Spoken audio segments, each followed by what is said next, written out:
tika kolala na téléphone yo kaka te olalaka na téléphone esika moko eza interdit eza mabe po na santé eza na bato mosusu plus grave azwaka téléphone atiango na sali toyi atiango na se oreiller atiango mopanzi na ye eza mabe o téléphone yango esunga nga na tala air téléphone yango esunga nga na tia alarme eza mabe eza mabe eza mabe kolala na téléphone téléphone epesaka ba onde électromagnétique oyo babengaka baradiation alors baradiation wana eza mabe mpo na santé na biso eza défendu mutu alala na téléphone penepene na ye so olingi olala na téléphone na otiango 1 mètre na yo kotiango penepene na yo te tika kolala na téléphone eza très dangereux papa mama so oza na mwana na yo alalaka na téléphone pekisa mwana alala na téléphone eza mabe mpo na santé na biso ba être humain bozoyoka yango partout na ba YouTube na ba Facebook botika kolala na téléphone eza dangereux yango nga na ye koinforme bino bolala na téléphone te nayebi ke boyebi yango me na ye kobetela yango sete bolala na téléphone te eza interdit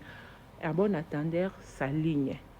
boyoka bosalela surtout pour na bana bolongola bana ba téléphone na ba chambre botiango na ba 1 mètre na bango bolala na ona litoyi te bandeko nanga merci bye